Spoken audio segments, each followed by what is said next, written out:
This is the origin story of the listener known as Seamus. A product of the 70s. A tough kid growing up on the gritty streets of Philadelphia. A true Irishman. Showtime. Welcome to Breaking Vinyl. I'm your host, Des, a.k.a. Johnny Fever.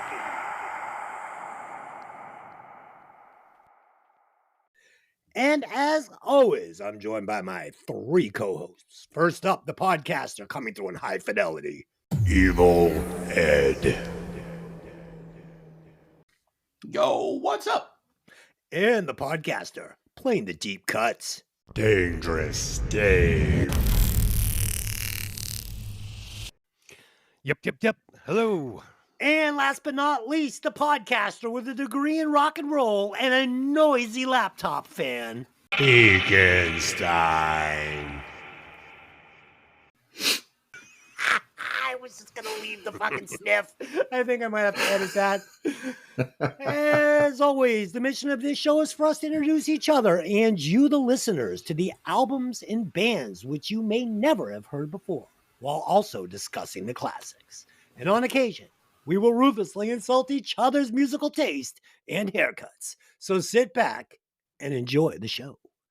Tonight, we will be discussing what's going on, the 11th studio album by the late, great Marvin Gaye, produced by the late, great Marvin Gaye, released on May 21st of 1971 by Tamla Records, Motown Records subsidiary label.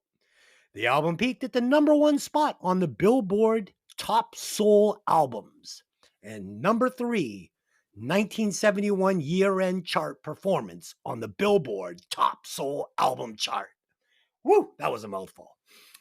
The band's lineup was as follows: Marvin Gaye, lead vocals; Marvin Gaye, Johnny Griffith, Earl Van Dyke, keyboards; Jack Brokenshaw, percussion; Joe Messina, Robert White, electric guitars; James Jamerson, bass guitar; Bob Babbitt, bass guitar. So they split tracks. James did 1 through 6 and Bob did 7 through 10. I did not listen to 10 tracks, so I hope I listened to the same album as you guys. And others, percussion, horns, strings, woodwinds, and brass.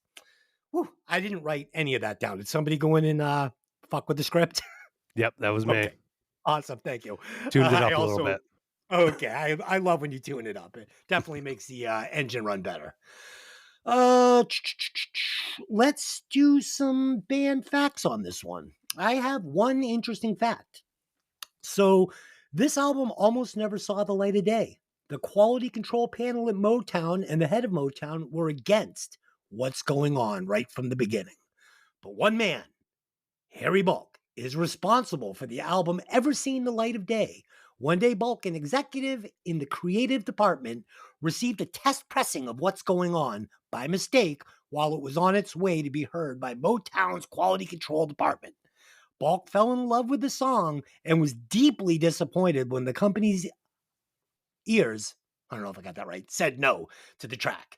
The only other person at Motown who loved the song as much as Bulk was Stevie Wonder, and the song and the album were pushed through to massive fanfare. They loved it. So, yeah, this was almost not out there. Dave, what do you got?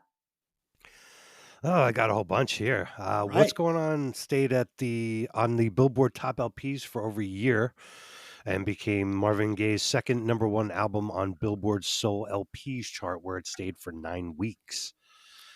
For this album, Marvin became the first male solo artist to place 3 top 10 singles on the Billboard Hot 100 from one album. And then the song "What's Going On" was first recorded and released as a single, as you said about it sort of being slipped around the powers that be at Motown. The rest of the album rhythm tracks were recorded in 10 days and mixed in Detroit.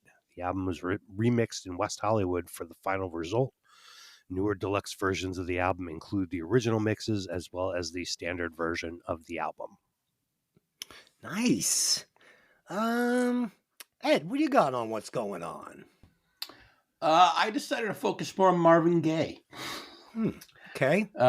So we started singing at the age of 4, accompanied by his father on piano in church. It's no secret how bad his home life was with his dad.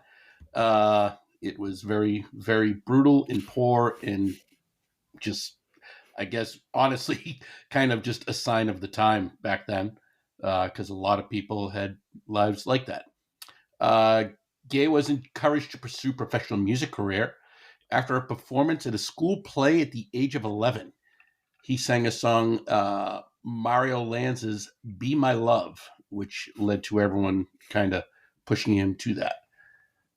In 1956, at the age of 17, he dropped out of high school and joined the Air Force, where he quickly became frustrated and learned that he is never going to fix planes, and not for his lack of ability. Gaye received a general discharge when he faked a mental illness, which weirdly, and I don't know why, made me go to instantly made me think of that TV show MASH and the movie MASH with what's his name, who always trying to get out. Klinger, yeah. Yeah, by trying to get out by saying he was crazy. I don't know why that's where my mind went. I don't know. Shit. He formed a vocal quartet called the Marquees, and they began working with Bo Diddley. That was when Marvin started to compose music. After years with them, they were eventually hired as employees by Moonglow's co-founder Harvey Fuqua. The quartet changed their name to Harvey and the Moonglows, where they found success after relocating to Chicago. They started to become session singers and worked with great acts such as Chuck Berry. Nice. Fee, what do you got on what's going on? Yeah, that's some pretty cool information. Like this dude earned his stripes for sure. He went through it. I kind of, went down a couple different roads on this. Surprise fun fact number 1. Speaking of home life, he was shot by his dad a day before his 45th birthday in 1984. Fucking brutal. Fucking brutal, right? What a dick. But this was also Rolling Stone's album of the year for what the year it came out, whatnot. But I thought that was cool. And after the release of this, I guess he signed $1 million deal with Motown, and that was the most lucrative by a black artist at the time, which is pretty cool. One more area I kind of looked into, and I don't know why I went here, but I looked up how many times he's been sampled, because a lot of artists use samples of music and stuff. And so this site had him at number 23, 1,316 times his music's been sampled, with 893 covers and 25 remixes. So, wow. That's a lot. Wow. Yeah. I was 23. That was number 23. Yeah. I wonder how many people paid for the sampling. It's got to be Queen. Right. Has to be number 1, right? I didn't really go, there. I was just looking up Marvin Gaye and just trying to get some fast facts on him. And I was like, I know this guy's been sampled a ton, but I'm not, not sure. And sure enough, yeah, number 23. If I had to guess, it would probably be James Brown. That was the number 1 sampled artist. Yeah. That would be a very good guess. Yeah. Vanilla Ice did not steal his beat from Queen, because Queen was do do do do do do do, and Vanilla Ice was do do do do do do do do. So it was completely different, completely original. Right. Okay. Yeah, what's funny too? He's talking about how Marvin Gaye was in the military first. That was kind of the same story as Jimi Hendrix. Same idea. Wanted to have a military career and was playing acoustic in the barracks and stuff, and was just like, "Fuck this! Sprain my ankle. I gotta go home, be a rock star." So good move. Okay, let's do some quick opening thoughts. So, of course, I have heard what's going on in Mercy, Mercy Me, but I mean, besides those 2 tracks, I think this is pretty much a fresh listen for me. I mean, I think we've all heard most of these tracks, but those are the only 2 that I really recognized when listening to this. Dave, you picked the album. Yeah. I did hear those tracks on the radio growing up. But a little more than 10 years ago, I was looking to hear some new stuff, soul music exploration, and wound up getting this. No particular memories, but I like the laid back, jazzy vibe of it. Looking further under the hood, you can experience more of the great talent involved and the social messages contained within. Not to give away the bonus track, but it was funny because after listening to this, I listened to the bonus track immediately afterwards. And I was like, wow, you could really hear the influence of this bonus track from this album. But for me, it was like this album, but like on steroids, like with like a shot of whiskey and like a giant line of cocaine. But like Exactly. Yeah, I was about to say it's all Yep. cocaine version of this album. but it's very similar. And I really enjoyed both, not to give it away. Ed, had you heard the album all the way through before preparing? I have, but I was very young. So I didn't remember a lot of the tracks. Obviously, the two singles that are still on the radio to this day. But Dave, I am so glad you picked this album. It to listen to it again as an adult is just, I can't wait to talk about it. Yeah. Fee, had you listened to it all the way through? No, definitely not. Like you, I heard a couple of tracks that I knew pretty well, but other than that, no. I had been meaning to listen to some Marvin Gaye a little bit after the Captain America, the Winter Soldier at the end when he's in the hospital bed. He's like, just listen to the Trouble Man. That'll tell you everything you missed. And I was like, man, I got to listen to that then. So Yeah. still haven't done it, but on my way. Cool. So this album, I'm just going to say this before we start breaking it down. This one for me was another one of those instances where I feel like I would enjoy it more in bursts, like listening to a track, listening to another track, listening to it all at once. It kind of started to just feel like one long song to me. Like from the first song to the second song, I was almost like, is this the same song? Like I literally checked, like, I'm like, did I go back and start the first song again? I'm like, oh no, it's a new song. I mean, it was a good song, but Yeah, well, it also didn't help that there was literally no gap between songs after after song 1 to 2. Right. Every song went right into the next song, which I actually kind of liked. That was done intentionally. For you could ending in the, so it was you good. could tell by the music. Yeah. I felt like I was like stuck in an elevator on the Love Boat in 1971. Okay, let's get into this. So, the Fast Five this week. I am actually going to run the same Fast Five for this podcast and for Hey, Did You Ever See That Movie? Because it was fun. So we broke down the 1983 movie Bad Boys with Sean Penn. Awesome movie. Yes. Awesome movie. So you've all seen it. Fee, you've seen it. Dave, you've seen it.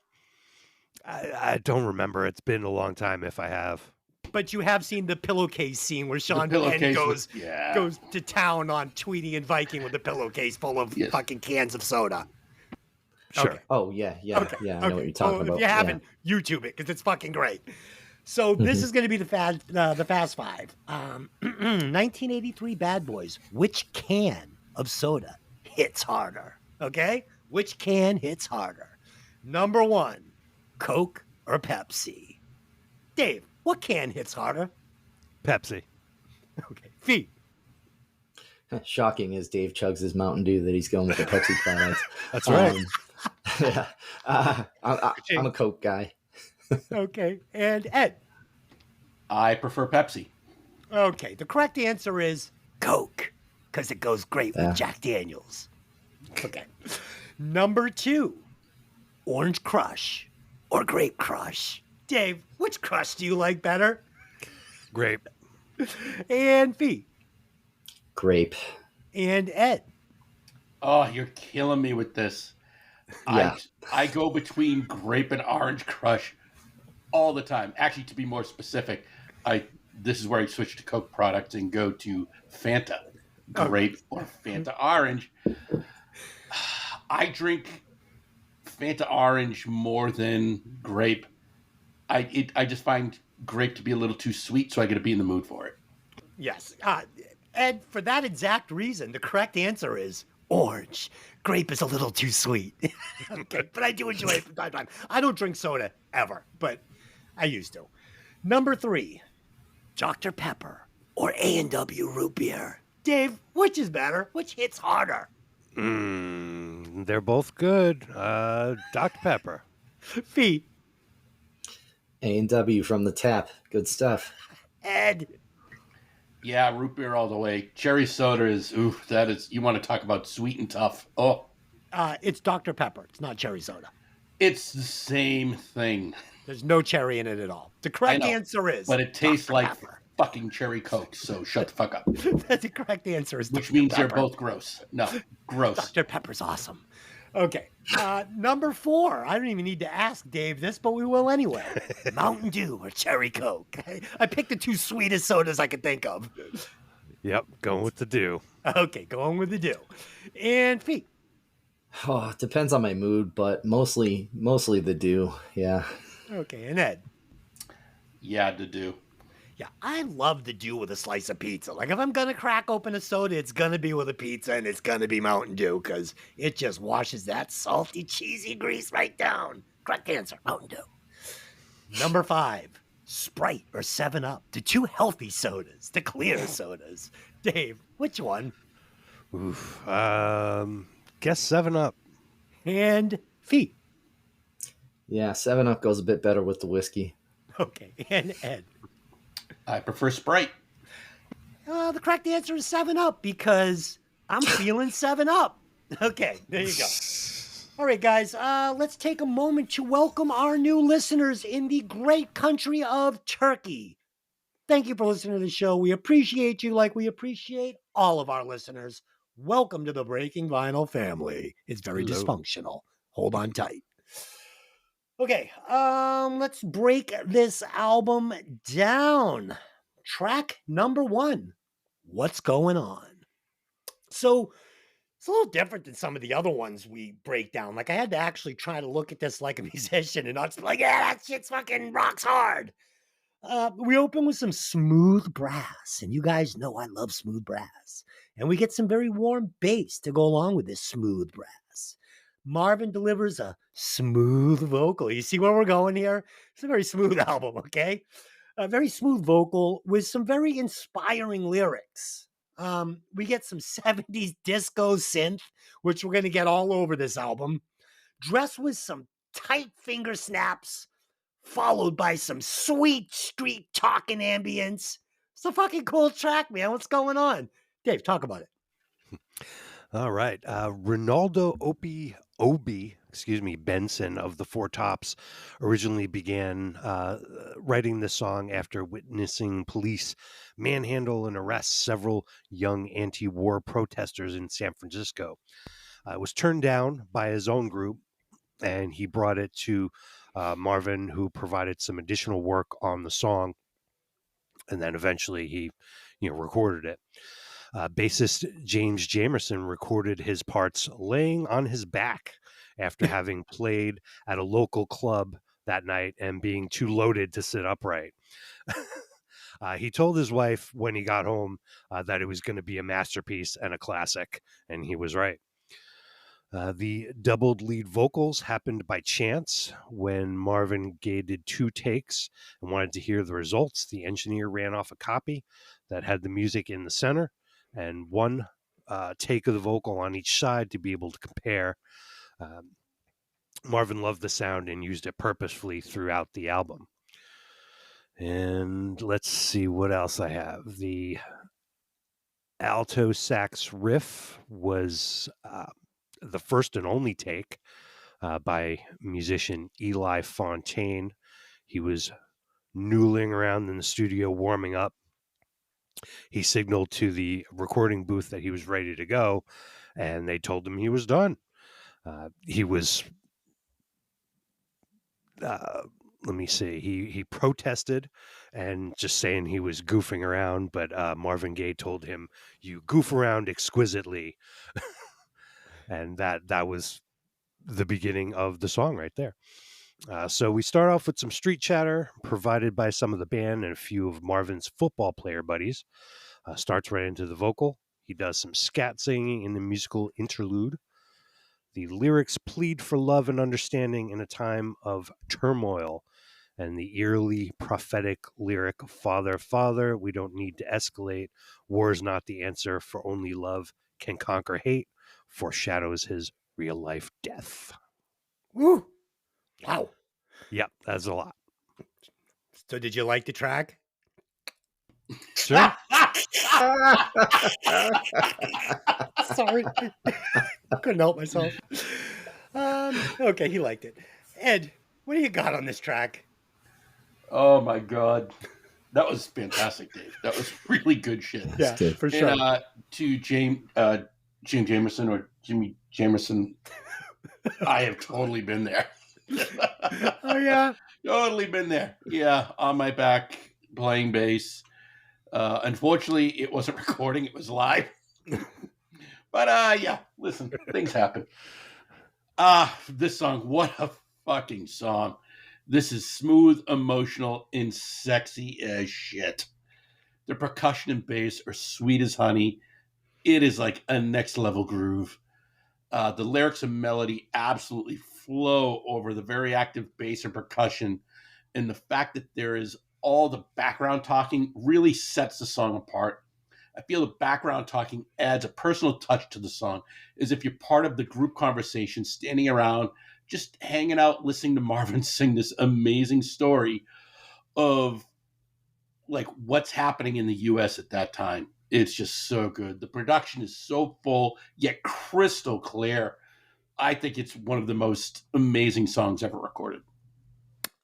Yeah, some good stuff, dude. I really like that street ambiance too. Get a little of that in a couple of Rolling Stones songs, which I also really enjoy. Just cool. Totally. Shows the influence, Marvin had on everybody, really. Fee, what you think of the song? Yeah, definitely. I mean, obviously, it's a playlist song. I don't really have a lot to say because I think you guys kind of captured everything pretty well. But it's just kind of amazing how you can, capture that political protest type message and not be a fucking prick about it. You know what I mean? Like, and just kind of, I don't know. I kind of enjoyed this album a lot for that. Like, you don't have to be screaming about it. You just have to like, look, this is what's going on. Yeah. This was when woke people were saying. Yeah. Right. Like right. it wasn't exactly. shouting at you. It was like, hey, listen. Shout with me. Right. Yes. Right. Yeah. Exactly. Yeah. Catch more flies with honey, But Couldn't agree yeah, more. Couldn't agree more. Total playlist. There's a lot going on here. I love this song. Yeah, and I'm going to use the word sexy as well in some of my breakdowns because it is sexy and smooth, man. Oh, everything about this. This is like sexy, like date night with your girl, some wine, some candles, making love. Unlike Rick James, where it's like also sexy, but it's like, ankle handcuffed to the fucking wrist. Yeah, it's like filming a porno. Okay, number 2. What's happening, brother? We get some, and I'm going to try and make it different than the last one, but I really can't. We get some really nice brass again. And you guys know I love some smooth brass. We get a really nice drum track dressed with what I thought were Congo drums. Dave? Congo? Probably Congo drums. Yeah, it was Conga. Congo. Yeah, Congo drums.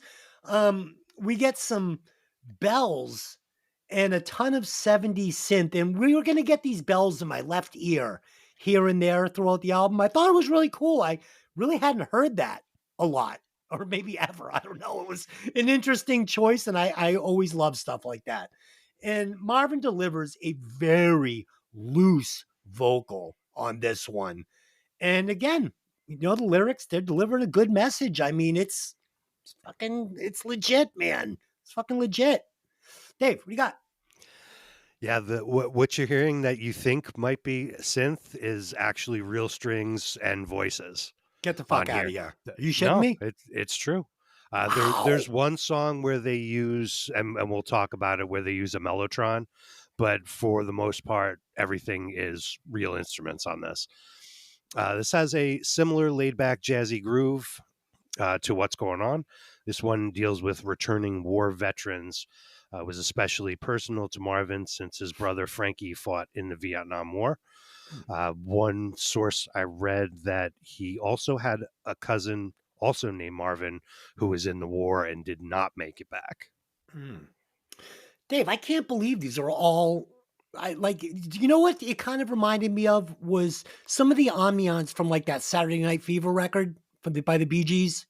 The one that was, for the soundtrack of the movie.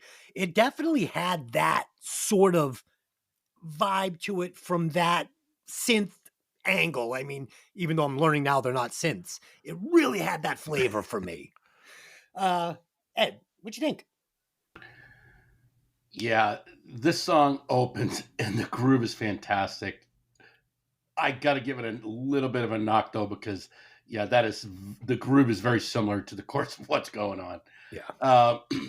But then the chords, like the song changes, the chords change, and you get the soft sweetness of the music, and Marvin's voice comes through and absolutely takes you over. I fell in love with the song again after hearing it. The music during this period of time in the U.S. really meant something.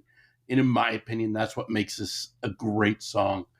So far, these two songs do not disappoint. Yeah, Ed, this was back in the time where it was like people weren't just doing stuff to be noticed or be influencing or looking for a pat on the back. Like he wrote this because he had to. Exactly. Even if it was never going to see the light of day, he was like, well, I had to write it.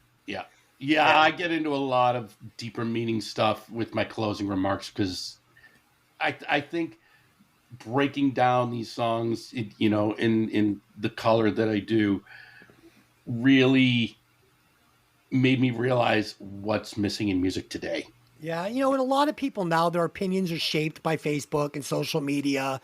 And, if they do have an original thought in their mind and it goes against the grain of what's popular, they won't put it out there in fear of, being canceled or backlashed. And or everyone saying you're wrong, I'm right, and there's no reason. I'm just saying you're wrong. Yeah, kind of like me in the Fast Five. Yeah.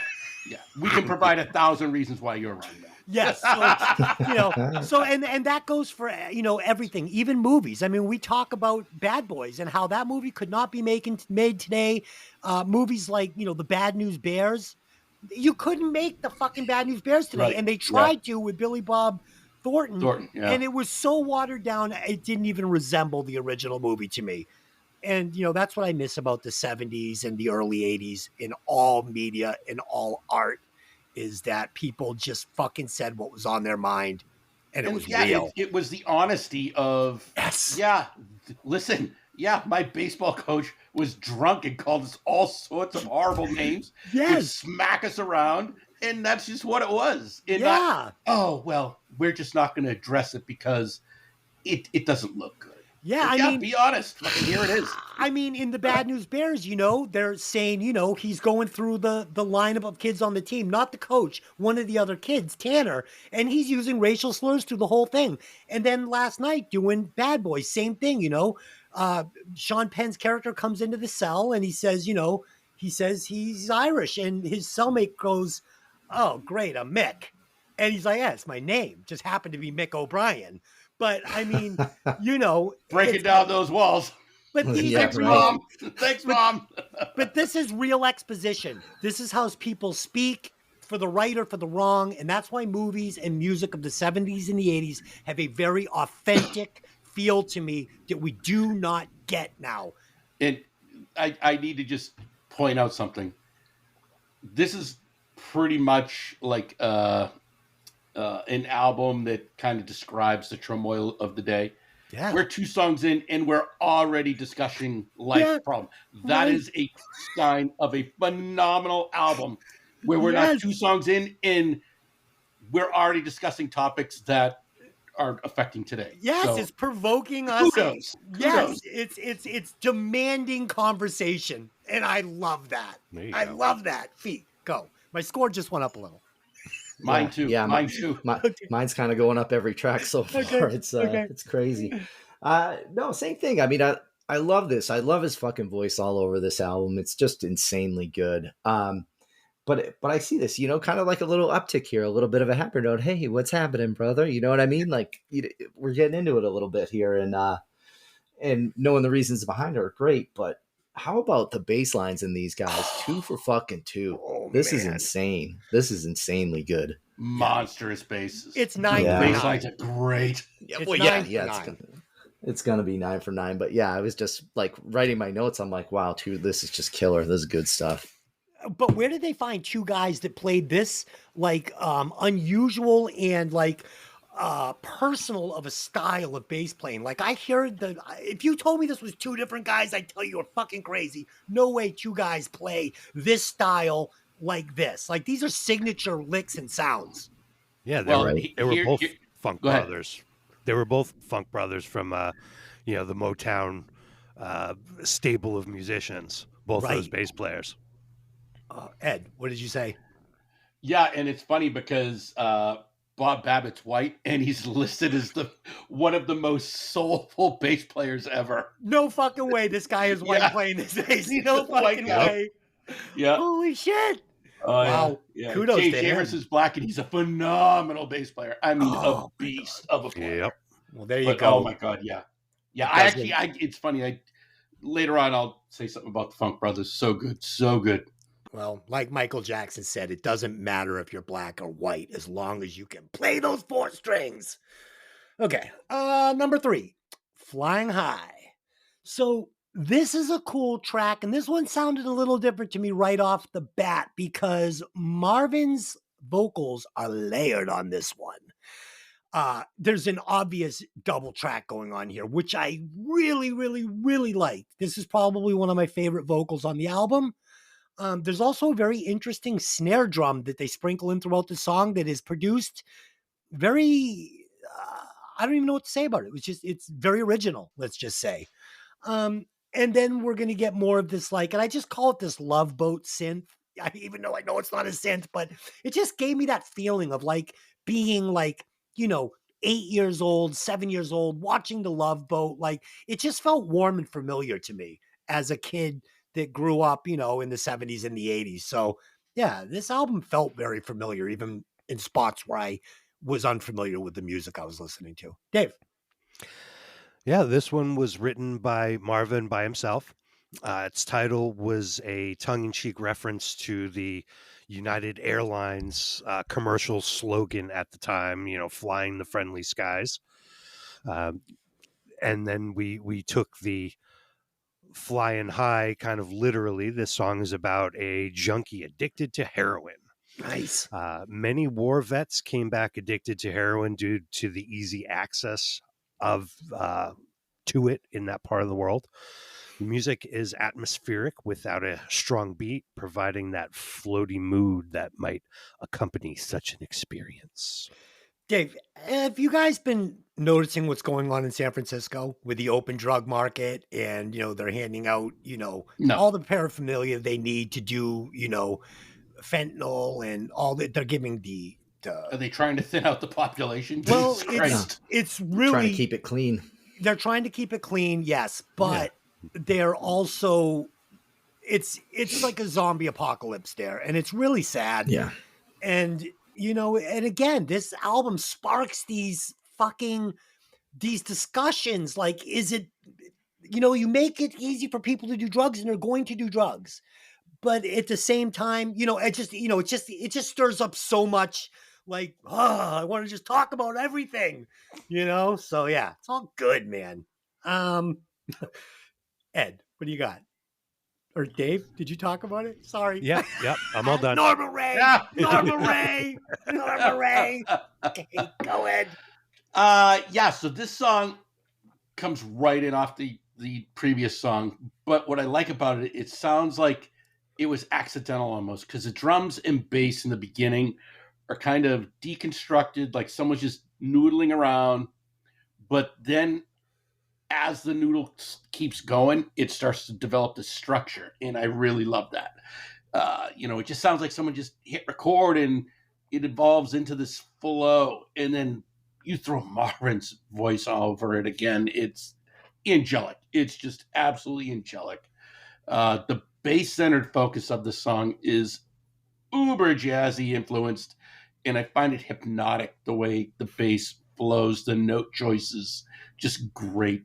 Once again, the lyric and melody delivered with perfect execution. Agreed. You know, I only bring up the San Francisco thing there because, you know, I lived there back in the 80s and just remember what a beautiful city it was. And just, oh man, it's like magical. Fucking the Bay Area, just, and just what's happened to it is just like, it's shocking. So if you're interested, go on YouTube and just, you know, YouTube some. There's plenty of people doing YouTube stuff and just, wow, man, it's crazy. Fee, what do you got? Yeah, and people think the Strip is fucked up. Not even close. Not even close. Nothing's close to San Francisco right now. No, not at all. Dave, I'm glad you brought that up about heroin because I didn't really know what this was about. But my first listen was like, is this about weed? Are they getting high right now? Like, what's going on? They were getting high the whole time they recorded the album. There was a lot of weed happening, but yeah, I'm sure it was. Yeah. I just I don't know. Either way, it's cool. And Des, I was glad you brought up about the layered vocaling because I want to ask you guys: was this part of like a soul and like R&B type thing back in the like late 60s, early 70s, where they would kind of do layered vocals like that, or is that just something that he did to make a point? Dave, it was definitely there. I think I don't think it was as prevalent as it is, especially these days. Yeah, but I think with, you know, back then, I think everyone was experimenting with how to make something sound bigger and better. And with the analog technology back then, you would just keep layering. I mean, look at the Beatles. You know, they would do it where they did everything on a 4-track. Then they bumped the 4 tracks down to 1 track. So now you had 3 tracks available. You take those 3 tracks, bump it down to 1 track. You have 2 tracks available. And you would just keep stacking them to get this big monster sound. You know, and I'm pretty sure the Beatles kind of were one of the first to do it, but I could be wrong. I don't know.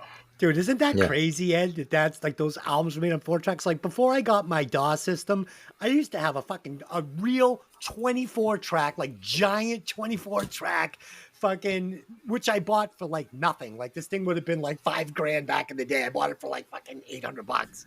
And I used to fucking have to bounce tracks. Like I'd be like, a 24 is just not enough. Yes. Oh yeah, I had a little Tascam 8-track. Yeah, I had one of those too back in the day. This was actually a Tascam 24 track. Very nice. Very nice. Sitting in my closet if there's any buyers for it. Okay. Fee, talk about it, baby. I pretty much did. I mean, I like the song. It's okay, you know, like it's good, but not as good as the first 2, you know, but this is good. It was enjoyable.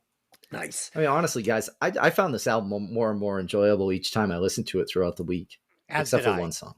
Except for one song for me, and it's all right. Track 4, Save the Children. Okay, so this would be the track. We get some busy Morocco drums behind a very strange spoken vocal, mirrored by a basic repeat vocal.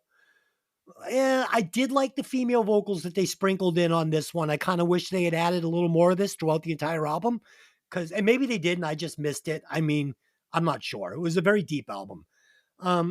We get some nice brass, and the outro was nice. I like the outro of the song better than the middle and the beginning of the song. But this one was not for me. I did not really enjoy this song. I enjoyed some snippets of the song, but overall it didn't work for me. Dave? Well, we got some more great bass playing here. Lots of percussion. And Marvin accompanies himself alternating between speak singing and crooning. It becomes almost freeform jazz at one point. And then we come back to a tight funk pattern to wrap up. And the song provides a message of saving the children while also having kind of a cynical edge with lyrics like who really cares, who's willing to try to save a world that is destined to die. Dave, did you and Fee and Ed, I'm going to put this out to all of you guys. Did you guys want to hear like a couple of jazz guitar solos on this? Something like some big boy growing up jazz guitar. Like I think it really would have fit on this album. Yes. I don't think I necessarily want to hear an individual solo so much as I would have liked to hear it in the background. Yeah, some noodling. Yeah, some noodling. Yeah, maybe a little noodling, but okay. Yeah, I didn't need like big guitar solos, but I did want to hear some like grown up, mature, big boy jazz guitar that would have elevated this for me. I almost didn't hear hardly any guitar on this, to be honest with you. When I read in the notes that there was guitar, I was like, really? Where? It's funny because I actually bring it up in my notes now. Oh, okay. So You all done, Dave? I took a gummy. I don't even know if you got to end. Did you talk about it? It's my turn. Okay, go ahead. Talk about it. Yeah, so this song transitions from the previous song without a break in between. It opens another phenomenal bass line and beautiful backing vocals, and then a story being told. It's like it reminded me of those movie scenes where it's just spoken jazz, you know, like you have this jazz music and it's just spoken word, Yeah. you know, as a song. But I love it. You know, do I think it holds up to everything else on the album? No, this is definitely not the strongest compared to the rest of the album, but it's a nice change of pace, and I like that about it. Musically, though, I find jazz, R&B, and Motown have some of the best musicians that think uber creative with how they work with each other. And as simple as the guitar sounds in these songs, because it's a lot of just chord strumming and stuff, it's full and has a lot of surprises. But like you mentioned, I wish there was more individual noodling on top of it. I think it would have added a little more. And I also wish there was a vocal melody instead of all spoken word. I think this would have benefited from a little more singing intertwined with the speaking, or maybe like a spoken chorus with a singing verse, or vice versa, something like that. Yeah. I think it would have just made the song a little better flow wise. And I'll bet if you isolated these guitar tracks and listened to just the guitar tracks, I bet there's some next level shit here that's very hard to play. Yeah, absolutely. Very I bet there's layers that you can't even tell are there. And I wish, like you, that he had just gone with the melody singing of these verses. And then, like you said, maybe for dramatic purpose, added the spoken thing on maybe just a couple of hook lines that he knew were really good that he wanted to stamp, you know, like, but not the whole thing. It just gets a little played out at the end. Fee. Yes, that's exactly why it gets played out, because it was just overdone, and it drove me nuts. I could only listen to the song twice, like once to make sure I didn't mishear it. The second time was to make sure I didn't mishear it after the first time.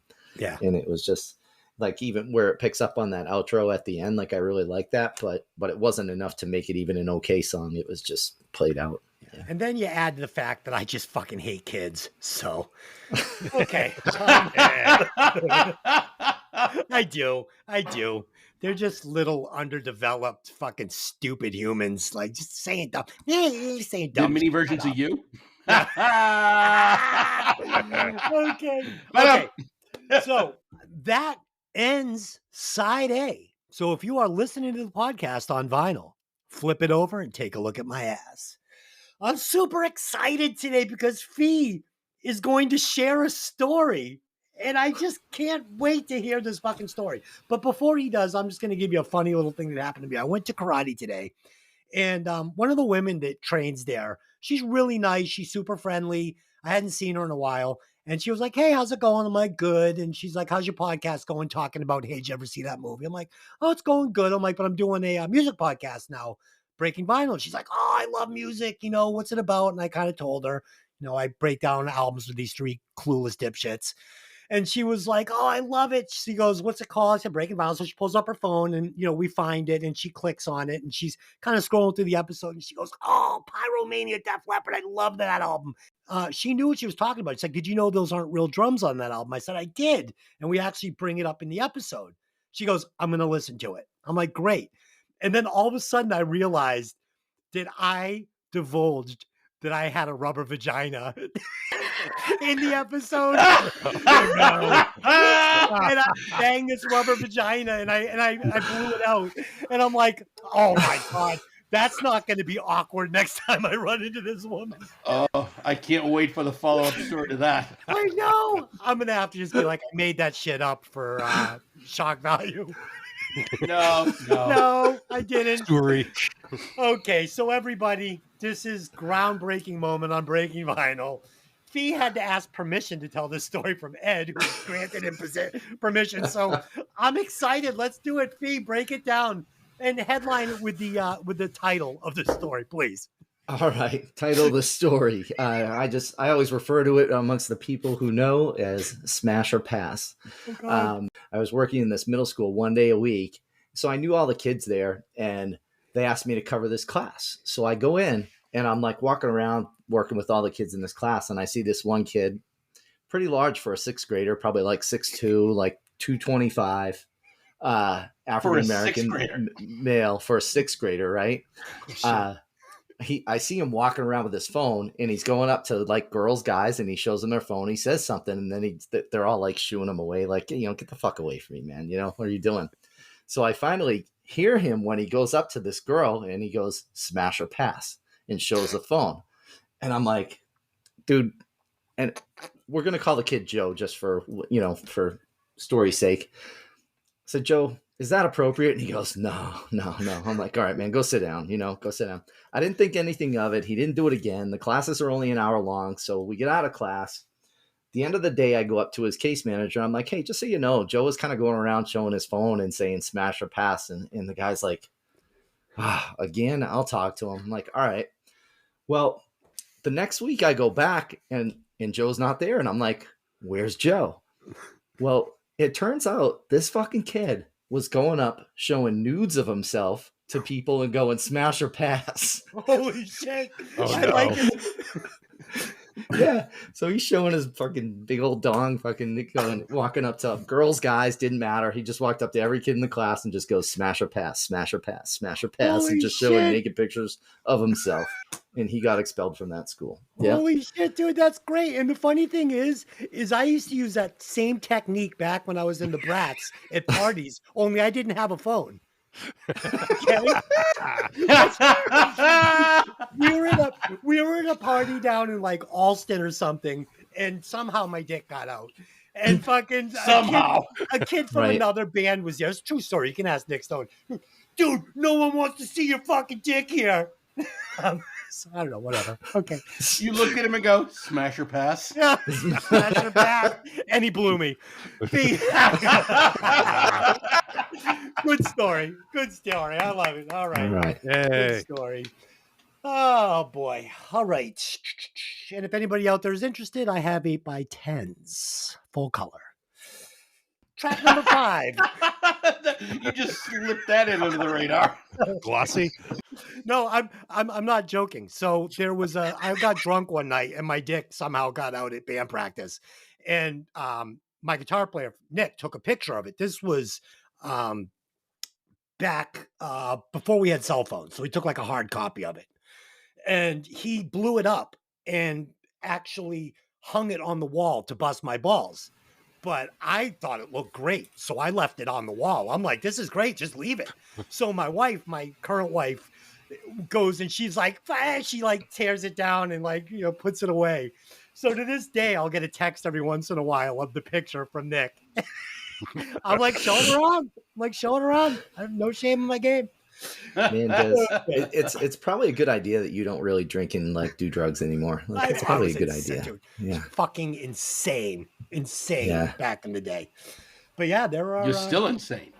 Yeah, but my dick is in my sweatpants. So it's all good. Yes. Okay, It's a different time, Des. Different time. It is a different time. I mean, we were at a bar one night and some guy dared me to pull it out and put it in a fucking pitcher of beer, and the bartender goes, "His dick touches that beer, you're all fucking out of here."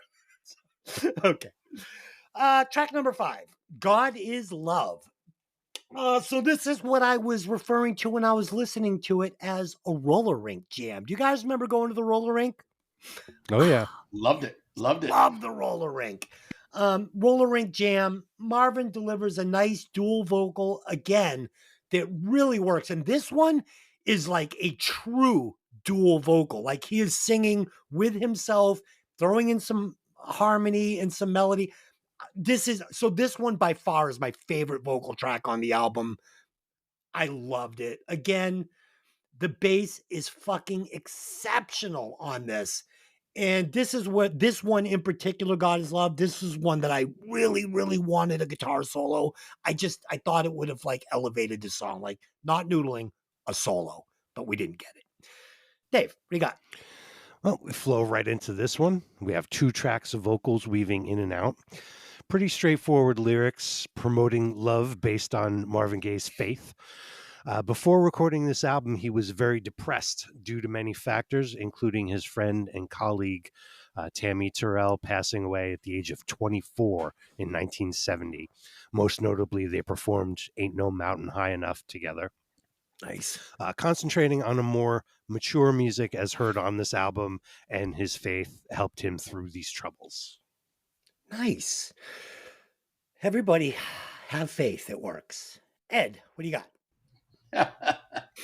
Yeah, this like Dave said, another transition from the previous song, but I think it's a pleasant surprise in this case because it adds to the flow of the song, and honestly, it sounds like one long song, but it doesn't feel long. It just feels great. That's Like- what she said. But I'm Sorry. like it almost makes the previous song a little better. Like the fact that you don't flip over vinyl these days, it just going from that into this. I was like, oh, okay.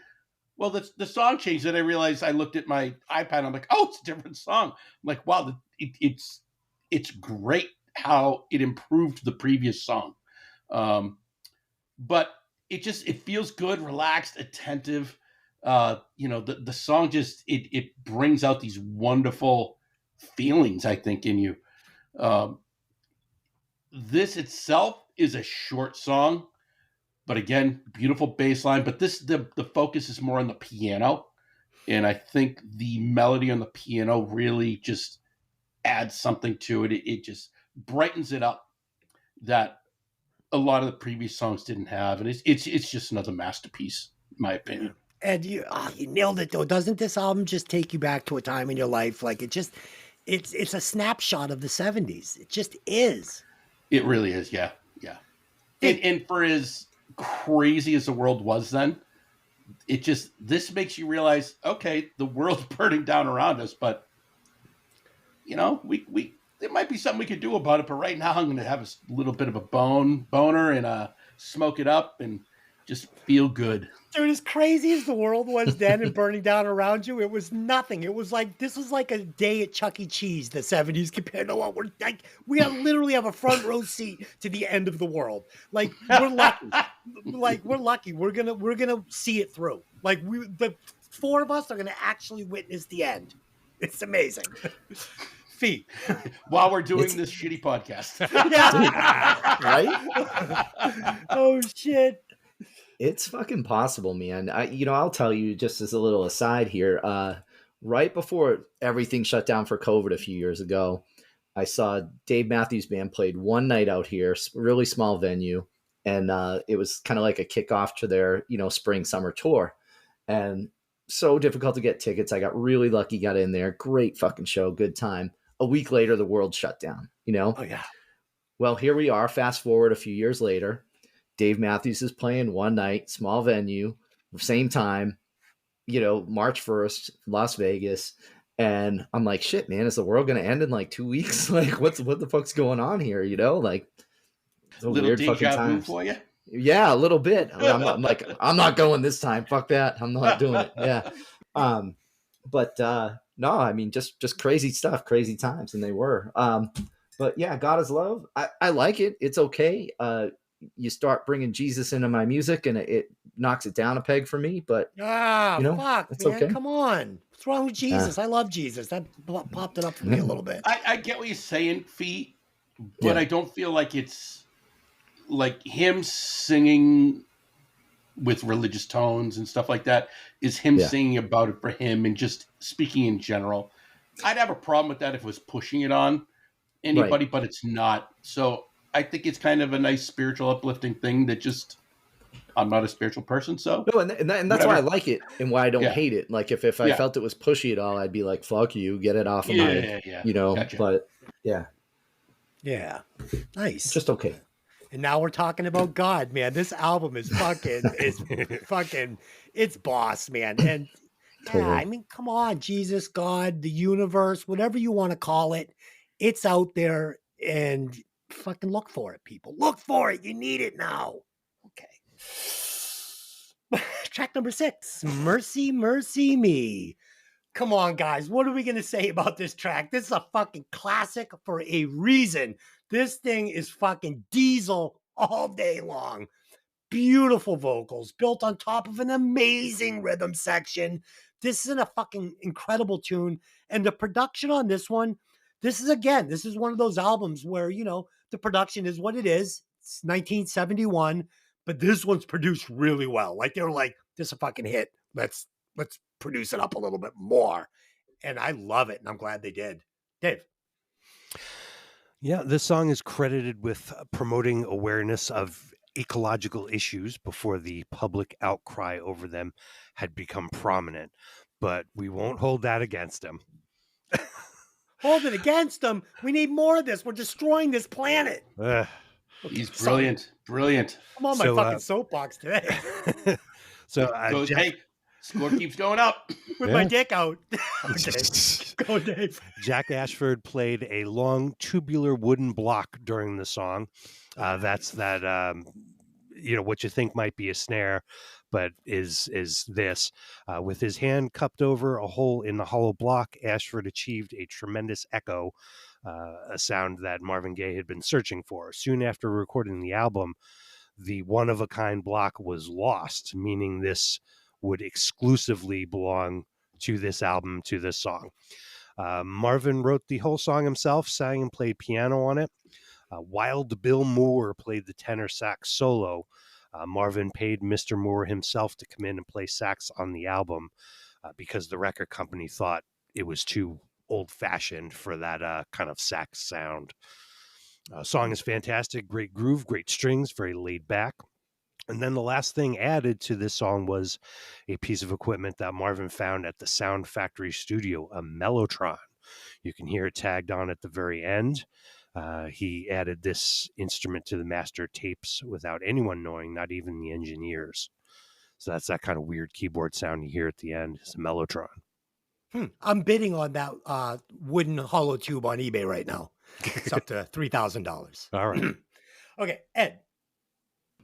I don't know why you want that wooden tube, but let's just say hopefully for not your standard inappropriate reasons. If I was bidding on it, would be inappropriate. Go. Mercy, Mercy Me. God, another perfect song. This groove has a less active bass line with the guitar and more of a basic drum percussion, and I'm melting in my chair as I listen to it. I find the song to be short, beautiful, and full of emotion that makes my skin tingle in the best way. The ending is very different to the rest of the song, almost operatic with some of the vocals and the ahs and stuff. It's very cool, and I actually don't think I've ever heard that ending because the radio always fades out before it gets there. So I'm glad that we listen to this and I get to hear that ending because it's a nice change at the end of the song. Oh, it's such a great tune, man. Holy shit. Fee. Oh, definitely. Total playlist on this one. This is obviously one of the ones that's been covered a lot with, I think Robert Palmer did a pretty popular cover in the 80s or something like that. But I want to ask you guys a question, and I'm going to tell you my thought on it, what it might be before. And I don't know why I didn't just look it up. Honestly, I'm stupid for not doing that. But sometimes you guys talk about people being in the pocket or musicians being in the pocket. And I felt like musically during this song, there was such a groove going that it was just really infectious. Like you can't help but get into it, you know? Mm-hmm. Does that have anything to do with it or no? Yes. Oh yeah. These are, top notch musicians who are, the very top of the mountain of funkiness and soul. And, these guys are creating the groove that, makes your booty move. Yeah. Yeah, and you can also hear and see when an athlete or a musician or anybody is in the zone. Like, you're writing fucking Mercy, Mercy Me, you're in the fucking zone. and it's going to bring out the best in your performance. And yeah, So that is what it means when you say in the pocket. It just means you're in that groove, in that zone, Yes, in you're that in the like zone. Yeah. Everyone's functioning as one, and it's your when best all of a sudden, ideas. you can't not move when everyone's in the pocket. And it doesn't matter the style of music, whether you're just bobbing your head, you're dancing, or you're headbanging. It's all the same, just different types of music. Yeah, you've been in one of those writing sessions where you're bouncing ideas that just like you can't come up with a bad idea. Yeah, That's what's going on here. That's what's going on here. Well, either way, I felt it on this song probably the most on this whole album. Like this was in that just groove for me. I was like, wow, this is fucking good. Yeah, totally. Track number 7, Right On. So this one, the piano stuck out immediately to me. It was a change of pace on the album. It just sounded different than the rest of the album. It was a traditional piano instead of the synth I thought I was hearing, instead of the voices and whatnot. Really, really nice. And the bass on this track in particular, I don't know why it stood out to me so much, but the bass on this one's fucking like off the hook. It's and then we get a little Ron Burgundy on the jazz flute. Okay. Holy shit. That's exactly in my notes right there. Exactly in my notes. Yep. Yeah, badass, man. He's standing on the table to fucking giving me the jazz flute, and I loved it. We got some solo. We got some noodle. It wasn't a guitar. It was a flute. I was fine with it. I fucking loved it. Dave. Yeah, this is very 70s. In fact, this record likely greatly influenced many recordings of the 70s to follow. More messages of taking care of your fellow people and treating them with love and respect. Can't argue with that being a good message to put out into the world. The music is, of course, great. I could do without the güiro, the comb-sounding percussion instrument. That was a little over the top for me. Oh, I loved it. No, but I loved it too, guys. But I just wanted it to be mixed into the mix, like gently. Yeah, and they could almost subliminally pulled that back a little bit. Yes. The flute solo was actually played by classically trained teenage Dana Hartwick, who worked playing sessions for Motown. She thought she didn't play well and reportedly didn't listen to this for years. Then she was pleasantly surprised when she took a listen to the final product. This was a kid playing this flute. No shit. Yeah. That's amazing. Amazing. Wow. Yeah, you know what's funny? I loved the way that comb thing added that bit of like timing and percussion to the song. It was really cool. That and you almost hear some like versions of that, like in maybe Appetite for Destruction here and there, but they just didn't know how to feather it into the mix and use it sparingly to have the effect that I think they were looking for. But I like the idea. Ed. My first word after listening to this song was fuck. Yeah. That is super smooth groove. I mean, it's like a fresh sheet of ice. I thought it was a washboard, pan to the right. For some reason, it gave me that I can't remember the artist that goes, in the summertime and the weather is hot. Yeah. With the little jug and the, on the washboard. Sure. I liked it. I thought it added a nice little change. The piano and flute on top of the bass line and drums were dynamite. Oh my God. The way the strings come in, it's freaking nasty, man. Yeah. Around the 3-minute mark, the song groove takes a turn, and it absolutely stole my soul the way it changed. So good. Then again, at the 5-minute mark, it changes again to bring the emotion down. And again, it works well. And then at the 7-minute mark, it changes for the last time to a more upbeat arrangement and closes the song out with a great piano and flute. I was a little worried when I saw the song was over 7 minutes long, but it doesn't feel long at all. It keeps you vested in the song, and I thought it was a 3-minute song. It was so good. Dude, it is really well done. Until you just said that, I literally didn't even put in my notes that this was a long song. I would have never, if you had said how long was this song, I would say 3:40. Right? It's over 7 minutes long. Holy shit. Okay. Pete, what do you got?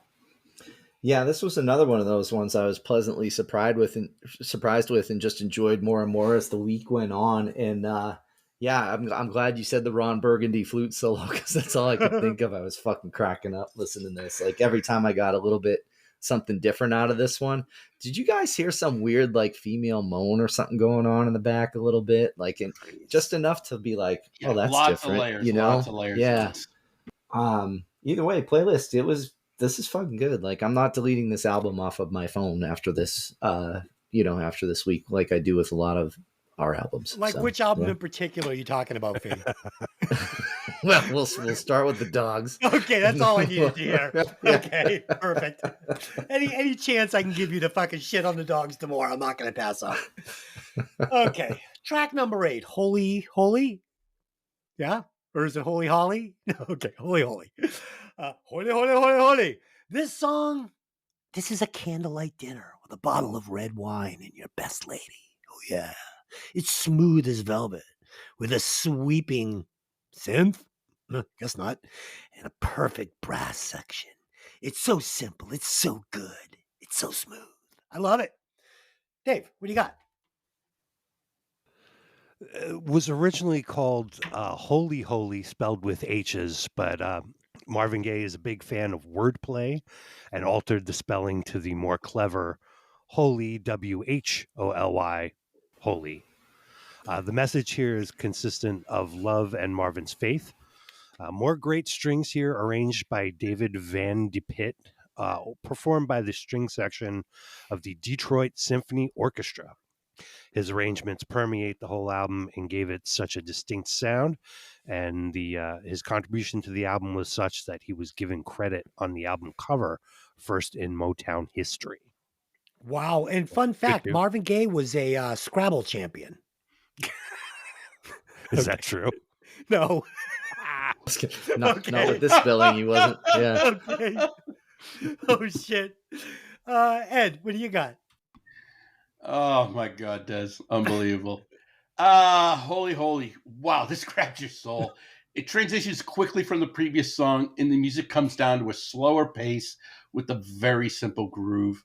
I really don't know what to say about the song. It's very spiritual, and I'm not usually into that, but Marvin's voice is just hypnotic. Listening to him sing and the fantastic musicians behind him, it's a masterclass in music and song. The song blew me away. It's a great song. Nice. Yeah, Scrabble is a game I am unable to play. I know the rules. Obviously. I know the rules. We're well aware that you can't play it. You know what? Yeah. We should set up a Scrabble championship game between you and a 5th grader. It wouldn't go well for me. It was funny. So my wife was like, why does your phone, because I'm always like, how do you spell like potato? She'll be like, just put in P-O-T and your phone should spell it the rest. I'm like, no, it doesn't work. Because like when I'm in a rush, I'll like just spell words the way I want to spell them. And I don't have time to like, so I'll just like, you know, when you like just click on it. So it just like logs the word. Like if you're trying to like, you know, spell like asshole or whatever, and the phone doesn't want to do it. So it'll give you like 3 different. My God. So and then you just hit asshole and it'll go through. So I've done that so many times with my phone that it no longer can spell properly. So it just gives me. Des broke spell check. Yes, it just gives me the versions of the words that I have stamped into the phone now. So my phone is as dumb as I am, honestly. They should make a reality show of you. Oh, shit. Yeah. They do. It's called Breaking Vinyl. Go ahead. Yeah. Wow. No, I mean, Ed, I'm with you on this to a point, which is why this song's okay and not like great for me though, is that like it is super spiritual. I'm just not into that stuff at all. But a lesser singer and lesser musicians would drag this down to like played out for me. But it's okay. It's above average, you know, because it is who it is and how they're doing it. But just okay. Yeah, that's Jesus-y. a real important fact in point that you made there. Lesser singer, lesser musicians, this song doesn't work. Right. So, yeah, you nailed it. Yeah, wouldn't be able to carry it.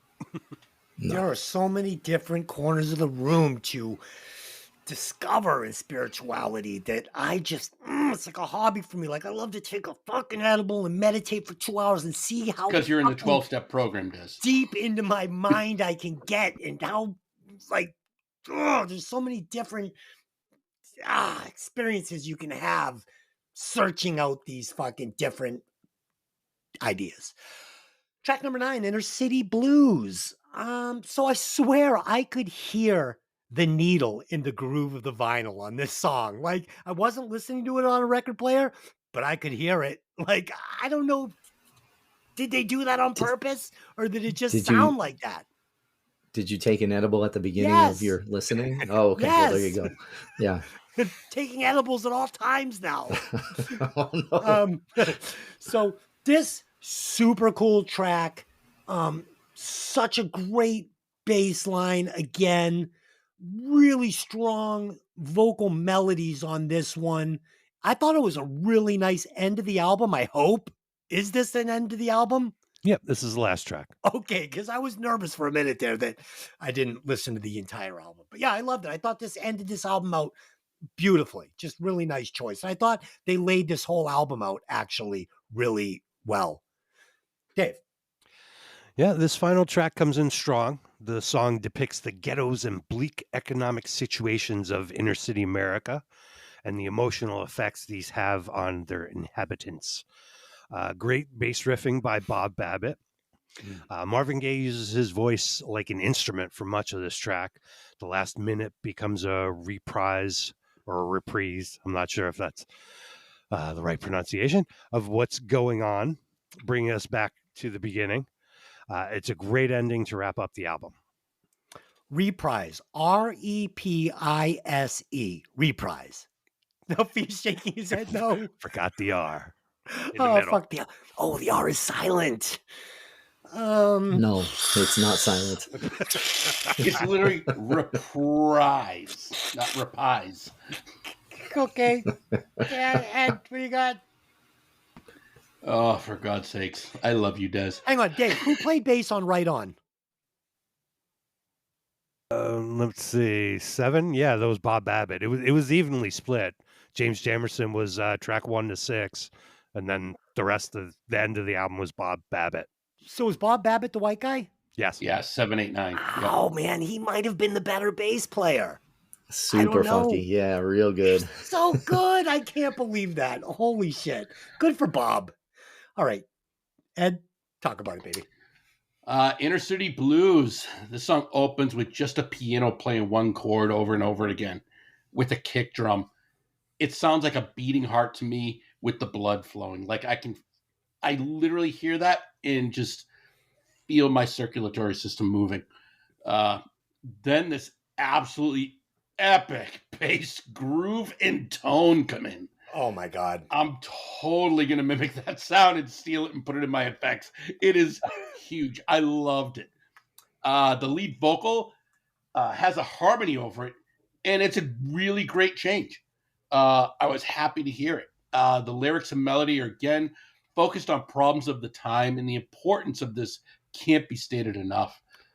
It's a beautiful song. It was one of my most favorite songs on this album. Yeah, it was Bob Babbitt time. Holy shit. Fee. Yeah, like it is crazy how some of the issues of the time are still poignant and relevant today, 50 fucking years later, 53, 52 years later. It's insane. Trigger happy policing and all of that, like the lyrics.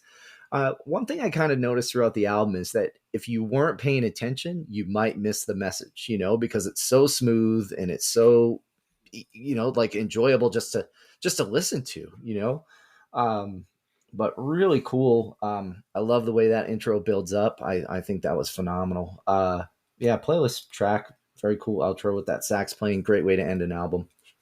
So do you guys think we could call this a concept album, Dave? Yes. Fee? Yeah, he does. So yeah. Ed? No? You're not feeling concept album?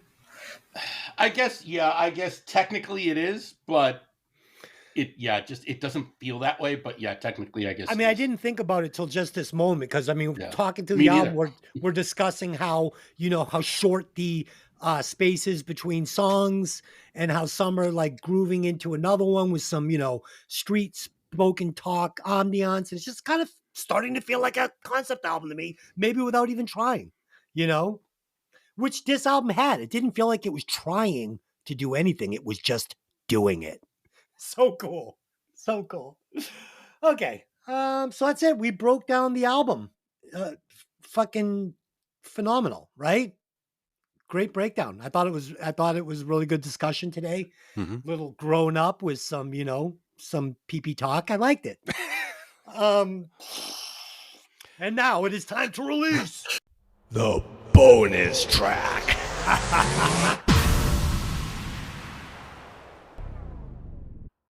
All right, this week's bonus track was requested by one Fred Sanford and his son of the LA area. He writes, guys, when I'm not messing around in the junkyard, I love to listen to Breaking Vinyl. And I would love to hear you guys review Ghetto Life by the great Rick James. So, for me, Rick James does not get enough credit. Rick James, fucking Rick James, man. This song is a jam. Everything is killer, from the bass to the lyrics to the signature Rick James vocals. The outfit, the video, just yes. Song makes you want to get drunk, do coke, and fuck my wife. It's pushing 79.9 watts. Hoo-yah! Dave, what do you got?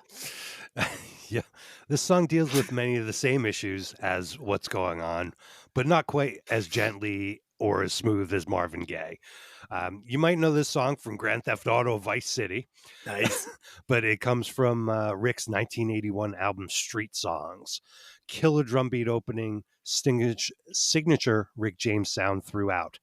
The song features backing vocals by The Temptations, because bass vocalist Melvin Franklin was Rick's uncle.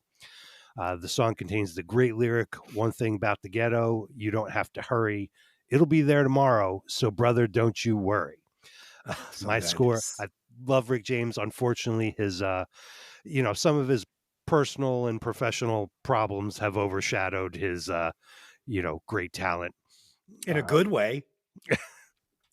Definitely not.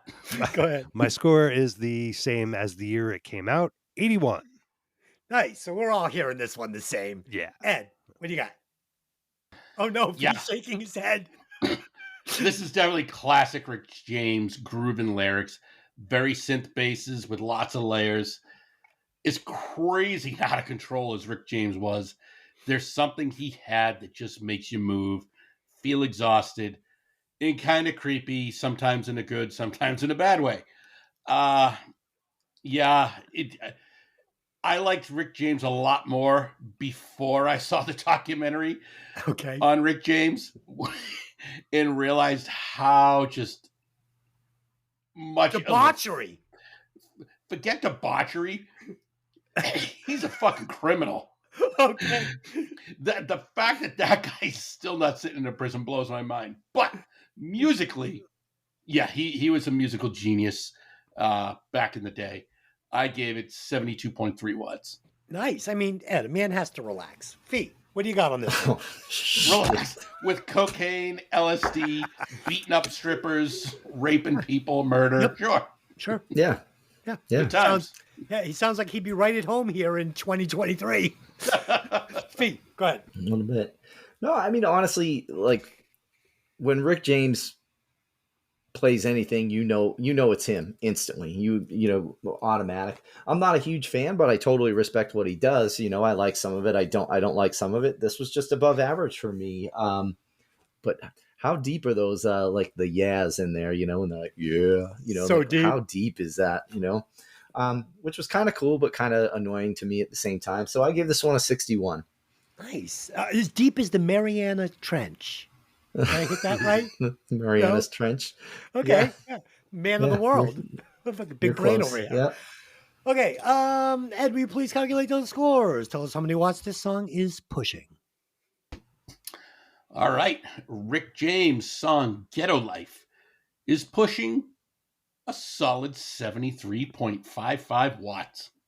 Fee, that drink is not undoing whatever you did last night, just so you know. It might make you feel good, but it's not undoing the damage. I don't think I drink as much as you think I do.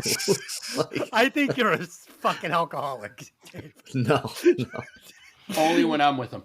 I know Yes. you're an alcoholic. You're a bad influence. Just for the listeners, neither of these guys are alcoholics. They're just fucking dipshits. Dave, go ahead.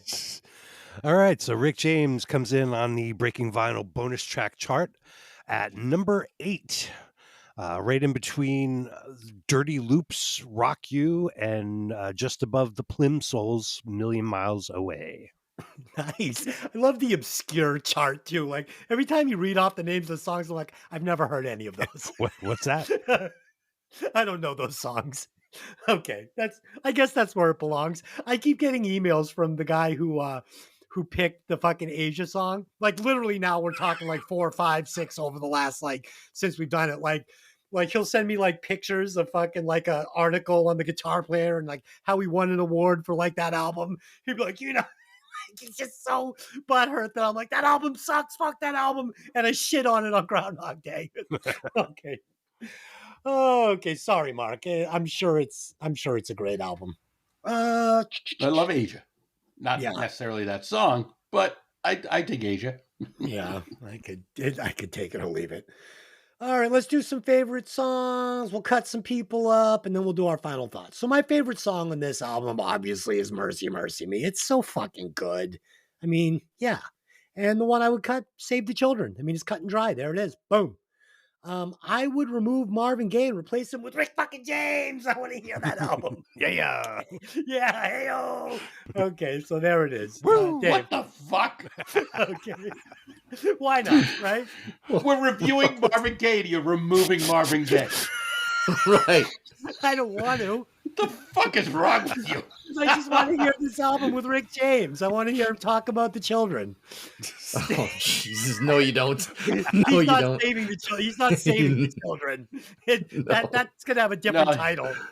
Yeah, he's gonna Don't make do I'm not it. even going there. Don't do it, Dave. Just talk about it. Go. All right, so my favorite track is What's Going On. It's the heart of this album. Everything else on the album is an extension of this song. True. I would cut Save the Children. It's not bad, but if I got to pick something to go, it's gone. If I had to replace, I would actually, all the musicians are top-notch, high-level pros. No need for replacement. I would add Smokey Robinson. He was a good friend of Marvin Gaye's. Maybe some of his smooth vocals on some backups would be great. Nice. I like what you did there. And I mean, it wasn't as fucking like gutsy that. as my pick, but I like what you did there. Gutsy. Yeah, Dave nailed it there. Dave absolutely nailed it. Ed, go ahead. Yeah, all right. My favorite track, What's Going On? I agree, Dave. That sets a tone for the record, and everything else is based off that, as it should be. That song is just epic. I would cut Save the Children only because it's spoken word, and I wish there was singing involved or mixed in there somewhere. If I had to replace one member, I'm sorry. This is just... you can't. Motown Records studio band titled the Funk Brothers is one of 3 perfect musical bands ever created. And in no particular order, they are the Funk Brothers, the Wrecking Crew, and the studio combination of Lukather, Page, and Picaro. Those 3 groups defined generations and cannot be changed, in my opinion. So what are you doing? I'm not changing anybody. No, Fuck no, them. you put Nope. Stevie Wonder and Jane's Addiction. Make something happen here. Yeah, because Jane's Addiction sucks and they needed an epic fucking person to All right. fix them. So Ed is replacing fucking Marvin No. Gaye with Perry Farrell. I Keep am going. not. I'm not replacing. Definitely not. Wow. Okay. Nope. You can't replace anyone in the Funk Brothers. Okay. Nope. How about, can we just put Bob on bass for the whole album? Would you do that? I'd put either bass player on the whole album. They're But both if you had to phenomenal choose bass one, line. if you had to choose one to do the whole album, I think they should both play the whole album at the same time. okay, there it is. Oh, man. There There you it is. go. Okay. There you go. Two That might tracks be of too bass. much. So if I had to do something, I would be with Dave. I would add someone else to the vocals to just spice it up a little. Can we add put a little Stevie- different tone? Stevie Wonder on piano. Yeah, that'd be great. Sure, There you go. That's your pick. That's your pick. But Fee, I wouldn't remove anyone. I'd add someone. Yes. that's fine. We can do that. I always go down kind of a rabbit hole with these and start listening to other artists to figure out where I want to go. But obviously, favorite's What's Going On for the same exact reasons as Dave and Ed. It drives the album. It is what it is. Save the Children just sucks. Like I fucking can't. But I didn't want to replace anybody, but I felt that the guitar, like it needed some guitar in there. It needed a little bit more. And I started listening to a little bit of Sly and the Family Stone. And I felt that Freddie Stone getting in there might have done a little. Yeah. There it is. There it is. So, Great pick. Nice. There it is, Fee. That's why you're here. Okay, good deal. All right, let's do some final thoughts and we'll score this thing. Dave, you go first. All right. So in September 2020, Rolling Stone magazine updated and revised its 2003 list of music's 500 greatest albums of all time. The number one album on that new list was this one. It had been number 6 on the original list. The diverse panel of musicians and writers who voted on the list described this record as soul music's first concept album and one of the most important and influential LPs ever made. From what I read, it can be considered a song cycle due to all the songs flowing together as one cohesive work. Marvin Gaye plays in the role of sort of a disillusioned Vietnam War veteran. The reason on his return, he discovers that the America whose values he's been defending is plagued by poverty, police brutality, drug abuse, abandoned children, urban decay, and civil unrest. And we touched on this before. Not much has changed in all the years since, but we can keep trying. This album is very laid back, but thought-provoking. Marvin Gaye's singing is some of the best ever. Check this one out. If you don't know it, my score is 77. Nice. Dude, so honestly, Wait, did you say 77? Yeah. I mean, let's be honest. It's up there. It's up there, but it's not. I mean, the album has problems. I mean, it's one long song. It's missing a little fire. It's missing a little energy. It's missing a couple of things that are going to throw this over the top. It's missing a few hooks, missing a couple of hit songs. It doesn't mean it's not great. Reminds me a little bit of missing a couple of hit songs. It was literally rated the number one album of all time. That's because it was has 2 of the most amazing songs ever written. It was 1971. But it's missing a couple of hits. It is missing a couple of hits. Dave, how did they not make Pink Floyd The Wall version of this? How great would that have been? Like, you just saying it was giving me goosebumps. Guy comes back from Vietnam, dealing with family life and, the struggles of America. And oh my God, I'm taking 2 gummies and watching that movie all day. Did you guys ever take acid and watch The Wall? Dave? No. Fee? No. Ed? No. I did it, and not only did I do that, it was me, Hollywood. I'm sure she wouldn't care. I'm sure she's not listening. But yeah, we took acid and watched it in her mom's house, like just tripping balls, watching fucking Pink Floyd The Wall. So good. There were a few of our other friends there too. So cool. Okay. Ed, talk about the album and score this sucker. There is 0 chance I'm going before you because there's a specific reason that you go first. You see what I'm doing here, right? I see right through it. I'm testing the field. I want to test the temperature of the water here on this album. No. Okay. I do not trust your opinion on music as far as I can throw you. So you need to send your score first. Okay. Fee, what do you got on this one? Oh, wow. All right. I want to test your temperature. Well, just... No, I don't want you to take my temperature. Ever. Everybody bend over. I'm checking temperature on the album. Oh, no.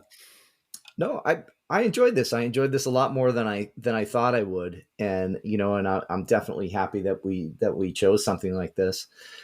And like, I can't believe what I'm going to do to you guys next week after like doing this all week. But anyway, I fucking enjoyed it. I enjoyed it more and more as it went along. My score even went up more as we listened today. I'm going to give this one a 75 watts. Nice. All right. I am going to give you my thoughts on this one. I mean, so if I was just 100% giving it a score just on the listen, it would be somewhere right around what you guys are doing, 73, maybe 74. But I mean, you can't. It's all right. Cut to the chase. This is an 80.1 because it's fucking this album and it's important and it stokes fucking conversation and it's a snapshot of an era past and it's fucking yeah, it's that. Ed. I'm gonna quit the show. Why? What's You wrong with guys 80.1? Have all this album needs to be minimum 90. 80.1? 90 That's hot. minimum. That's minimum. a big score. Anything over 80 is a big score. I don't disagree, but think about this album and think about how this show went. Oh, it's great. We talked about more things because of this album that had nothing to do with the album other than a topic. Yeah, it's amazing. And when has that ever happened? And look at the scores that you've given to fucking albums that are just absolute garbage, generic shit. And then here is something that actually spurs topical conversation outside of music. And you're like, 77, 75. Don't act like we're fucking cultured on here. We're a bunch of fucking trash fucking rock and roll guys. I don't disagree, but that's why I'm like, how are you not hitting this in the 90s, considering how this day and show went? It completely threw everyone for a loop talking about this album. So you should all be ashamed of yourself. 80.1. Yes. My original score was 95.8. Go 100, Ed. Just do it. Nope. Go 100. I'm not going 100. No, there's one song that, like I said, the spoken word just didn't do it for me. But the fact that it spurred conversations and got us all thinking, or at least me thinking, I gave this a 97.3. Good. I can see why. Absolutely. But I'm also more of a Motown, R&B, rock. I like music for what mood it puts me in, or what mood I'm in, and how it changes or brings me up or down. And Motown is always in my playlist. So yeah, this is a 97.3 for me. I mean, my 81, 10 of those points literally came from just concept, conversation, and importance, and not even on music at all. So I'm with you, just not all the way with you. Okay, Ed, will you please calculate those scores? Tell us how many watts this album is pushing. What's Going On by the late great Marvin Gaye. Should be pushing more, but is pushing a respectable 82.6 watts. Dude, that is right where this album belongs. No way. I agree. That's a good score. This album needs to be minimum average 90. Listen, I'm gonna reveal what I actually had written down. 64.9. Just so you guys know. Before just walking into this podcast, that was my score. So that's how far I went up just in discussion. There it is. Oh, we were in the same boat. Broaden your horizons, Des. Broaden your horizons. I just did. I gave fucking Marvin Gaye album. And I will give you credit for going up from that pathetic score to 81.1. I appreciate that. Thank you. And I like the album very much. I did. Dave, will you please tell us where that lands this album on the Breaking Vinyl chart? All right. Well, I didn't come up with the same score. Let's check everybody's. Des, you were. Oh, did I put 81 instead of 80.1? Were you 80.1 for your score? No, I was 1.1. So sorry. That's why. Okay. I just want to make sure we have a consistent. Yeah. So please fix it, Dave. Okay. So Des was 80.1. I'm 77. Yes. Ed 97.3, and Fee 75. All right, so that puts us at 82.35 for the score, and puts us at number 16 in between Junkyard's self-titled album and Prince's Purple Rain. Oh, I quit. No. Are you telling me it is a little that the Junkyard album is higher than this? No, it's under this. It's under this. By one? No, it's above this by one and under Prince's Purple Rain by one. So it's between those two. Completely different genres of music. You can't even compare them. You can't even put Junkyard and Marvin Gaye in the same fucking planet. Okay. And we have them right next to each other on the chart. That is my frustration. Listen, so what would you do, Van Halen, and Marvin Gaye? That would be fine. They're both epic, iconic bands or figures or artists. Junkyard is not. Well, neither's Mr. Big. Okay. Right, I agree. I don't disagree with you at all on that. Okay. Well, they're on the same fucking list. The list is fine. It's where they sit on the list. You can't have people like Fleetwood Mac, Marvin Gaye, David Bowie, unless it's a real shit album that one of these artists puts out. And this is far from a shit album. And do. It's where it is. No.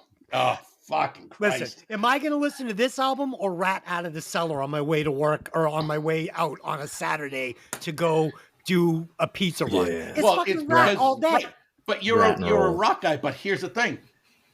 Would you change the channel if it went from Rat to Marvin to this album? I listened to fucking Ice Ice Baby and screamed it as loud as I could on the way to fucking karate today. You know what?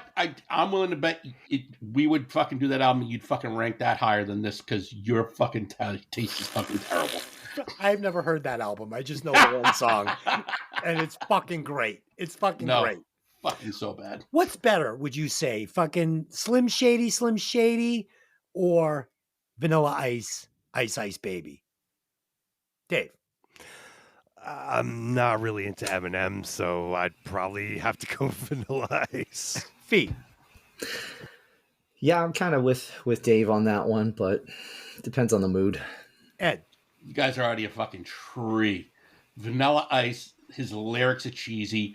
His fucking backing tracks are terrible. And he's fucking delusional. I would take Eminem any day of the week over fucking Vanilla Ice. You guys are out of your mind. The correct answer is Ice Ice Baby. It's one of the greatest songs ever written. Okay. I'm literally calling out of the next fucking 3 months worth of shows after that comment. Oh, God. Fools are acting up because they're high on the 8 ball. Whatever the fuck he said. I love it. Okay. Let's end this thing. Fee, you have next week's pick. You've already given us a little tickle that is going to be something controversial. So tell us, what are we going to be listening to all week? Well, this is a band that I find pretty divisive when I talk to people. Like, people either really love these guys or really fucking hate these guys. And I got a notification somewhere, on one of my feeds somewhere this week that one of their albums was turning 25. And I was like, holy shit, these guys have been around for like 25, 30 years. So I looked through the catalog and said, one of the albums I kind of like the best of their 4 or 5 that I know is called Blender. So we're going to do Collective Soul Blender. Wow. It doesn't ring any bells. Collective Soul? Give me the hit. Yep. It's the yeah. Oh, okay. Yeah. It's those guys, right? Whoa. Yep. Mm-hmm. Okay. Let your light shine down. Yeah, Heaven Let Your Light Shine Down. Yeah. I like that song. I don't know. That's not on this album. Yeah. No, it's not. Oh, thank you. Yeah. I saw these guys open for Aerosmith when they first came out, I think. Yeah. And they were fantastic. They had no stage presence. They literally had concrete shoes, but their performance fucking sounded amazing. So you guys remind me of the singer of my last band. Like, let's do a Stones song for a cover song, but something nobody's ever heard. Like, okay, so why are we doing it? Worst. So that's how you guys pick albums. Ed's like, let's do Aerosmith. We're gonna do Get Your Wings. Toys in the Attic. What's wrong with that? Because that's we'll Sweet eventually Emotions. do Toys in the Attic. What, No, are we only going to do one Aerosmith album? I mean, it's like, no. So, No. Jesus. Okay, good. Say fucking this. It's okay. Okay, Fee, and you have picked this album that does not contain their biggest hit. So, nice job. Correct. Okay. This week on Hey, Did You Ever See That Movie? We are breaking down Bad Boys, the 1983 version with Sean Penn, not the one with Martin Lawrence. So go over there, check it out. It's going to be a great pod. We're actually recording it tomorrow. So until then, take the music out of the sleeve and let the music breathe. I may let the listeners pick my pick next week. Maybe. Go to the Facebook page. Just leave your choice there. And if I like it, I'll do it. And if I don't, you've wasted your time. Thank you. All right, guys. Until next time, thanks for joining us. Bye. Bye-bye. I'm sorry, everybody. Later.